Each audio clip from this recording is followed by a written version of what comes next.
കേരള നിയമസഭാ സ്പീക്കറും മുൻ മന്ത്രിയുമായിരുന്ന PP തങ്കച്ചൻ പെരുമ്പാവൂർക്കാരനാണ്. മുൻ ഭക്ഷ്യമന്ത്രി TH മുസ്തഫ പെരുമ്പാവൂർക്കാരനാണ്. ഇങ്ങനെ ഒരുപാട് പ്രഗത്ഭന്മാരായ ആളുകൾ, ഞാൻ എണ്ണിപ്പറയാൻ സമയം ചെലവഴിക്കുന്നില്ല, ഒരുപാട് പേർ ജനിച്ച സ്ഥലമാണ്. അതിനേക്കാൾ ഉപരി വളരെ ശാന്തമായ സ്വച്ഛ സുരഭിലമായ ഒരു പട്ടണമാണ് പെരുമ്പാവൂർ. ആലുവ പോലെ, അങ്കമാലി പോലെ, മൂവാറ്റുപുഴ പോലെ, കോതമംഗലം പോലെ ഒരു പട്ടണമാണ്, വലിയ നഗരമൊന്നുമല്ല. പെരുമ്പാവൂർ മുനിസിപ്പാലിറ്റിയാണ്. അവിടെ കോൺഗ്രസ്സുകാരും CPMകാരും മാറി മാറി ജയിച്ചുകൊണ്ടിരിക്കും.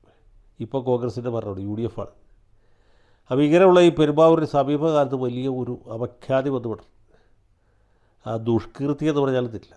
കാരണം ഈ പെരുമ്പാവൂർ കേന്ദ്രമായിട്ട് പണ്ട് മുതലേ തടി വ്യവസായമുണ്ട്.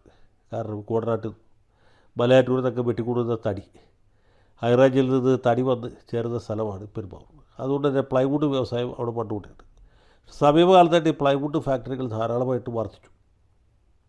അവിടെ ജോലിക്ക് നമ്മുടെ നാട്ടുകാരും പോകാത്തതുകൊണ്ട് ഇത് വളരെ അപകടം പിടിച്ച ഒരു പണി ആയതുകൊണ്ടും ഈ ബീഹാറിൽ നിന്നും ബംഗാളിൽ നിന്നും ആസാമിൽ നിന്നും അത്യാവശ്യം ബംഗ്ലാദേശിൽ നിന്ന് വരുന്ന തൊഴിലാളി സഖാക്കളെ വെച്ചിട്ടാണ് ഈ സ്ഥാപനങ്ങൾ പ്രവർത്തിക്കുന്നത്.